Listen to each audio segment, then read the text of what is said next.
बिस्मिल्लाहिर्रहमानिर्रहीम। अस्सलाम वालेकुम नाज़रीन, आप यूट्यूब चैनल देख रहे हैं। मैं इमरान ख़ान हूँ। अब तक की जो अपडेट्स हैं वो आपके सामने रख देते हैं, क्योंकि सिचुएशन जो है वो अब बहुत वर्स है इमरान ख़ान साहब के लिए, उतनी अच्छी नहीं है। उनके लोग ये कह रहे हैं और ये तासुर बना रहे हैं कि शायद इमरान ख़ान साहब सर्वाइव कर जाएंगे, लेकिन उनके पास बताने के लिए कोई इन्फॉर्मेशन नहीं है। मैंने अपने तमाम सोर्सेज से बात की प्राइम मिनिस्टर हाउस में, और उनके करीब जो लोग हैं, मेरी मुलाकात भी हुई कल प्राइम मिनिस्टर से, लेकिन इसके बावजूद कहीं पे कोई ऐसा क्लू, कोई ऐसी रोशनी उनके लिए नहीं है जिससे वो सरवाइव करें। लेकिन अपोजिशन के कैंप के अंदर जो है वो सारे चिराग जल रहे हैं और वो कामयाबी की तरफ जा रहे हैं। एक तो ये है कि इमरान खान साहब अपना नैरेटिव बिल्ड करने में काफ़ी हद तक कामयाब हो गए। नैरेटिव उन्होंने ये बिल्ड कर दिया है कि उनको जो निकाला जा रहा है ये इतना सादा नहीं है जितना दिखाई दे रहा है।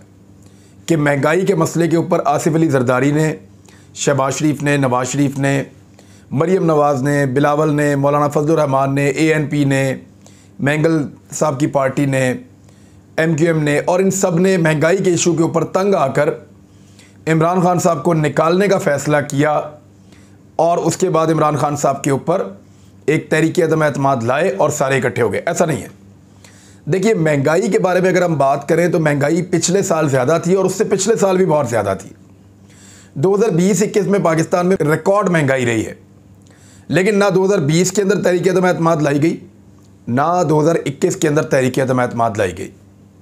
इन दोनों सालों में ऐसा कुछ नहीं हुआ कि तहरीक अदम एतमाद लाई जाए या ऐसा कुछ एक्टिविटी की जाए पॉलिटिकल। हालांकि महंगाई बहुत ज़्यादा थी। अब जब इमरान खान साहब ने पेट्रोल की कीमतें भी कम कर दी, डीजल की कीमतें भी कम कर दी, बिजली की कीमत भी कम की, गरीबों को सपोर्टिंग अमाउंट भी देना शुरू कर दी, मुख्तलिफ़ किस्म की सब्सिडीज़ भी अनाउंस कर दी, जब उन्होंने कुछ हद तक वो बोझ उठा लिया इमरान खान साहब ने और कुछ चीज़ें बेहतर हुई हैं, तो उस वक्त तहरीक अदम एतमाद आई है। तो इसका महंगाई के साथ कोई ताल्लुक़ नहीं है। इमरान खान साहब ये इस्टेब्लिश करने में कामयाब हो गए हैं कि इन तमाम कुव्वतों को इकट्ठा करने वाले हाथ पाकिस्तान के अंदर नहीं है। वो फ़ौज के ऊपर किसी किस्म का इल्ज़ाम नहीं लगाना चाहते।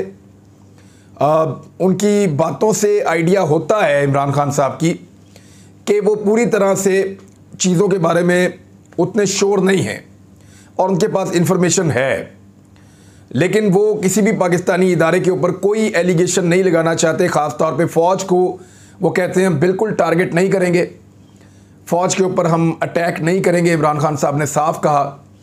और उसकी वजह वो ये बताते हैं कि ये जो इदारा है ये हमारे मुल्क की सलामती का ज़ामिन है। ये इदारा है तो पाकिस्तान सलामत है, हम इस इदारे के ऊपर कीचड़ नहीं उछालेंगे।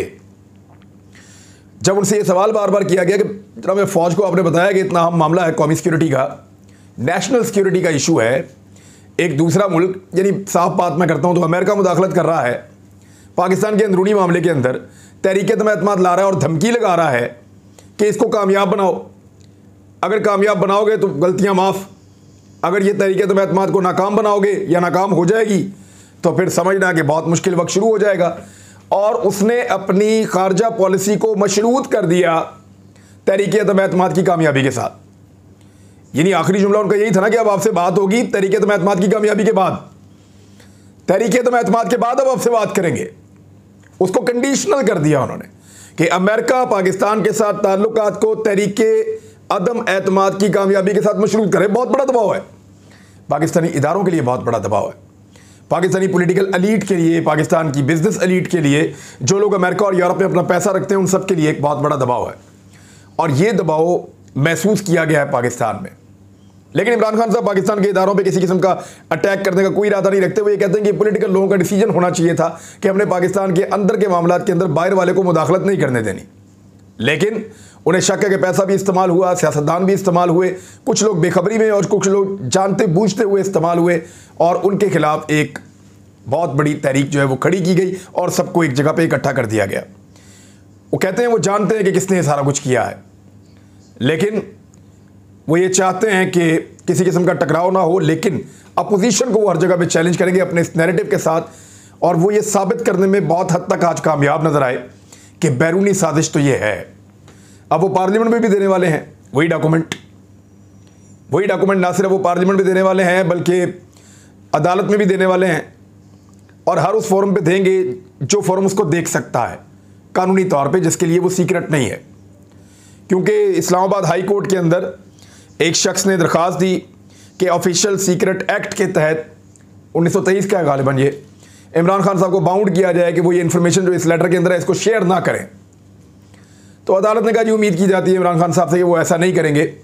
ऐसा कोई हुक्मनामा तो नहीं है, लेकिन उम्मीद की जाती है इमरान खान साहब से कि वो ऑफिशियल सीक्रेट एक्ट की पाबंदी करेंगे। अब एक तरफ धमकियां हैं, एक तरफ धौंस है, लेकिन इसके बावजूद आज एक तस्वीर आपको दिखाता हूं। ये तस्वीर देखें शाह महमूद कुरैशी की। शाह महमूद कुरैशी किसके साथ खड़े हैं? शाह महमूद कुरैशी खड़े हैं रूसी वजीर खारजा के साथ। ये आप देखिए, ये है रूसी वजीर खारजा और एक तरफ है शाह महमूद कुरैशी। ये दोनों हाथ मिला रहे हैं मास्क उतार के, ताकि जरा तस्वीर में क्लियर आ जाएं। तो ये दोनों खड़े हैं, एक तरफ अमेरिका की धमकी, उस धमकी के बाद पाकिस्तान में तहरीक अदम एतमाद और इमरान खान साहब की हुकूमत गिरती हुई अब तो साफ नजर आ रही है।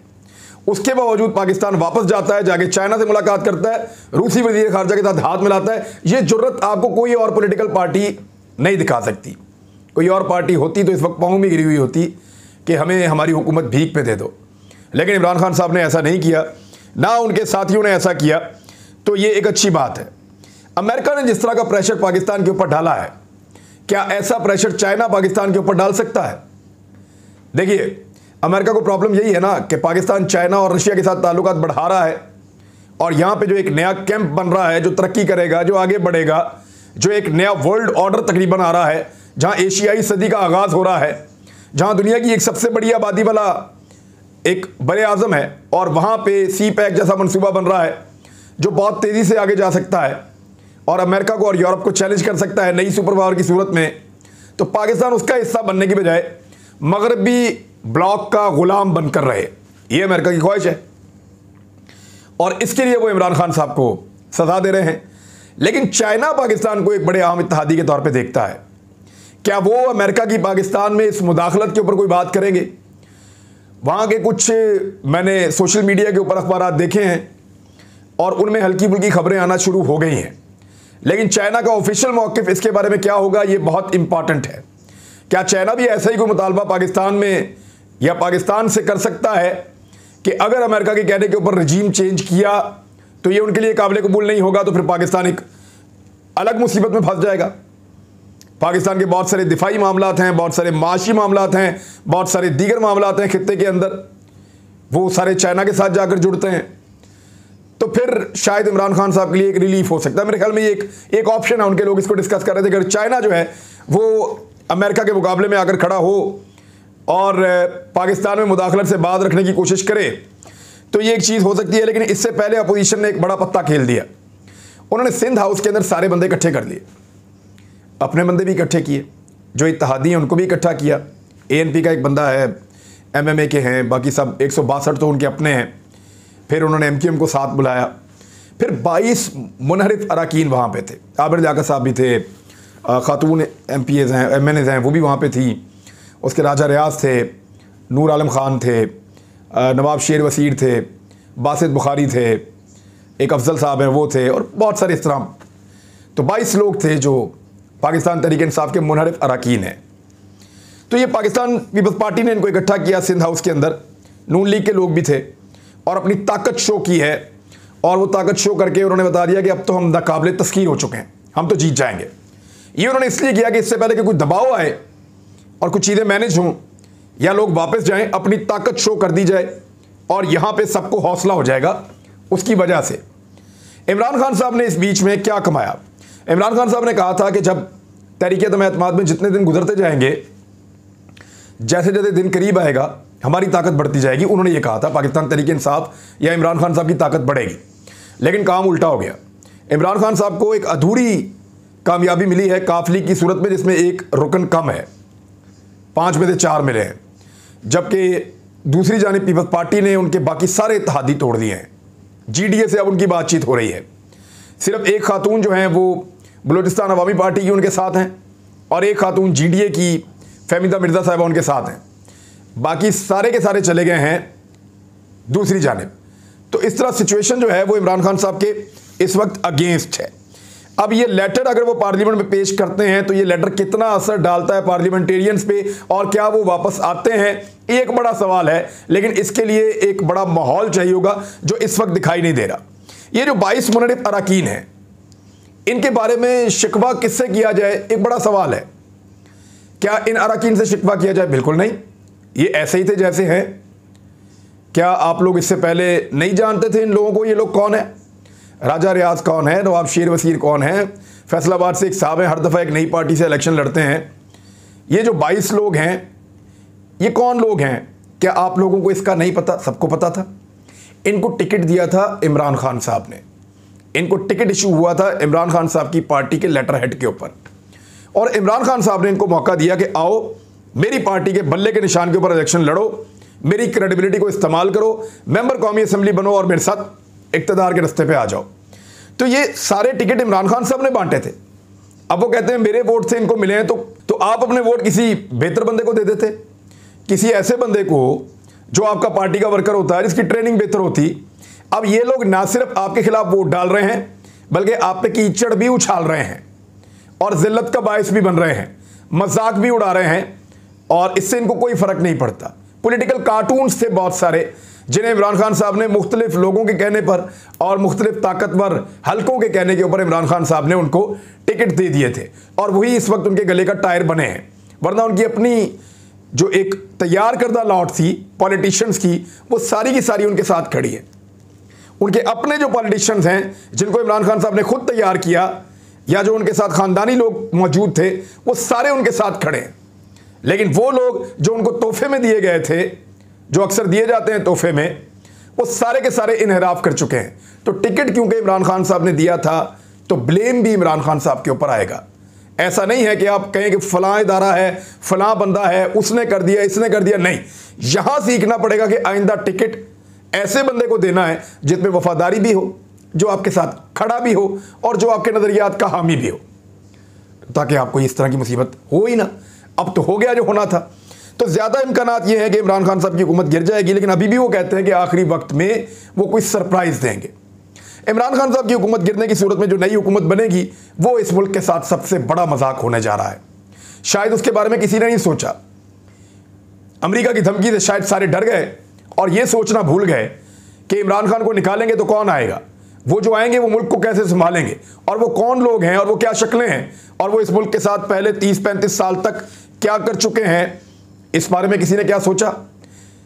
अस्करी क़यादत से इमरान खान साहब की मुलाकात हुई है और वहाँ पे अभी भी कोशिश की जा रही है कि तहरीक अदम एतमाद पर वोटिंग ना हो, बल्कि कोई ऐसा रास्ता निकाला जाए कि अर्ली इलेक्शन करवा दिए जाएं और इमरान खान साहब उस पर राज़ी हो जाएं, और अपोजिशन को भी कोई फेस सेविंग दी जाए, इमरान खान साहब को भी कोई फेस सेविंग दी जाए, और ये मामला रिजॉल्व हो जाए। लेकिन अगर ये मामला इस तरह रिजॉल्व हुआ तो मुझे ऐसा लगता है कि इमरान खान साहब पॉलिटिकली बहुत बुरी तरह डैमेज हो जाएंगे।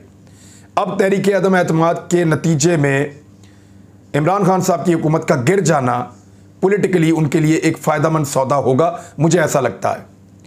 जिसने उनकी मुखालफत करनी है कर ले, जिसने उनको धोखा देना है दे दे, जिसने चीटिंग करनी है कर ले, जिसने पैसा खाना है खा ले। अपनी हुकूमत को गिरने दें। एक हुकूमत जाने से कुछ नहीं होगा, हुकूमत दोबारा आ जाएगी। बहुत सारी हुकूमतें गई पाकिस्तान में, बहुत सारी आई हैं। हुकूमत बचा भी लेंगे तो 6 महीने के बाद, 3 महीने के बाद दोबारा इलेक्शन करना पड़ेगा। तो इस 3 महीने में इमरान खान साहब ऐसा कौन सा कोई बहुत बड़ा पहाड़ खोद देंगे या पहाड़ बना देंगे जिसकी वजह से सारी सूरत हाल बदल जाएगी? नहीं, सूरत हाल बदलेगी तब जब इमरान खान साहब को ज्यादती करके बाहर निकाला जाएगा, और वो इस नैरेटिव के साथ पब्लिक के पास आएंगे कि जनाब मुझे बैरूनी साजिश पे निकाला गया और ये सारे लोग उस साजिश का हिस्सा हैं। हाँ, वो इदारों को इसमें नहीं घसीटना चाहते, जो एक बड़ी अच्छी बात है, और वो बार बार ये बात कहते भी हैं। या 2 बड़े इंपॉर्टेंट और इश्यूज हैं। एक तो इमरान खान साहब की जान को खतरा है, ये फैसल वाडा साहब ने क्लेम किया है। इससे पहले भी ये रिपोर्टें आती रही हैं कि इमरान खान साहब की सिक्योरिटी के बड़े शदीद खतरात लाक हैं, क्योंकि अफ़गानिस्तान के इशू पे जिन दिनों चीज़ें चल रही थी तब भी ये कहा गया, फिर जिस किस्म के उनका मौक़िफ़ है दहशतगर्दी के मामलात में और दीगर चीज़ों में तब भी ये कहा गया, फिर आलमी सतह पे जिस तरह उन्होंने बड़े बड़े मुल्कों को चैलेंज किया और उनकी पॉलिसीज़ के ऊपर तनकीद की, तब भी ये कहा गया कि वो ख़तरे में है। और इमरान खान साहब को किसी दोस्त मुल्क ने भी मुबैना तौर पे ये बताया था कि आपके लिए थ्रेट्स हैं, और उन्होंने भी कोई इन्फॉर्मेशन शेयर की थी और मदद भी की थी। तो पाकिस्तान की सिक्योरिटी फोर्सेस और इंटेलिजेंस, उनके पास भी ये रिपोर्टें हैं और इस हवाले से कुछ कार्रवाइयाँ भी हो चुकी हैं जो मुबैना तौर पे अभी रिपोर्ट नहीं हो रही, लेकिन इमरान खान साहब की जान को वाकई थ्रेट है। और इस पर फैसल वाडा साहब ने कहा, क्योंकि माजी में भी ऐसा हो चुका है कि जिसने अमेरिका से पंगा लिया उसके साथ फिर अच्छा नहीं हुआ। मिसाल के तौर पे जो आपने देखा जुल्फ़िकार अली भुट्टो के साथ क्या हुआ, फिर आपको याद होगा लियाकत अली खान साहब को भी कत्ल किया गया था ऐसे ही एक, और उसके बाद आपने ज़िया उल हक साहब का इशू आपको अच्छी तरह याद है, और फिर बार बार पाकिस्तान में हुकूमतें बनना गिरना, ये सारी ऐसी चीज़ें हैं कि वो इन चीज़ों का इस्तेमाल कर सकते हैं। और आज तक कहानियाँ यही पाकिस्तान में मशहूर हैं कि अमेरिका से टक्कर लेने वाले लोग सलामत नहीं रहते, बहरहाल उनकी जान को ख़तरा है। और इस हवाले से पाकिस्तान के अस्करी हुकाम को और पाकिस्तान के इदारों को चौकन्ना रहकर इस मामले को रिज़ॉल्व करना चाहिए और करना होगा, क्योंकि ये एक बड़ा संगीन मामला है। खुदा न खास्ता ऐसी किसी चीज़ की सूरत में पाकिस्तान इस नुकसान का मुतहम्मिल नहीं हो सकता, बहुत ज़्यादा अनारकी फैल जाएगी। एक और ख़बर है जो बड़े दुख के साथ मैं आपको सुना रहा हूँ। वो खबर ये है कि नाज़िम जोखियो, आपको याद होगा, जिसका कातिल दुबई में है, उसके कातिल का नाम है जाम अब्दुल करीम। जाम अब्दुल करीम को नाज़िम जोखियो की जो एहलिया हैं, जो बेवा हैं, उन्होंने अपने शौहर के कातिलों को माफ़ कर दिया है। ये है जी पाकिस्तान में इंसाफ। ख़ास तौर पे सिंध के अंदर ये इंसाफ है कि MP और MNA तशद्दुद के साथ अगर एक सहाफ़ी को मारें बंद करके अपने निजी टॉर्चर सेल में, और इतना मारें कि वो कत्ल हो जाए, तो उसके बाद उसकी बीवी कहती क्या है ज़रा आप ये देख लें। उसका बयान ये है कि मैं अपने शौहर नाज़िम जोखियो के कातिलों को माफ़ करती हूँ। शीरी जोखियो ने कहा कि मेरे छोटे बच्चे हैं और मज़ीद किसी से नहीं लड़ सकती, मैं अकेली हूँ, कोई साथ नहीं है, और सब ने मशवरा दिया है कि केस से अलग हो जाओ। उन्होंने कहा कि मैंने फ़ैसला अल्लाह ताला पर छोड़ दिया है। वाज़ेह रहे कि पीपल्स पार्टी के रुकन कौमी असम्बली जाम अब्दुल करीम नाज़िम जोखियो कत्ल केस में नामज़द हैं और उनको नवंबर 2021 में कत्ल किया गया था।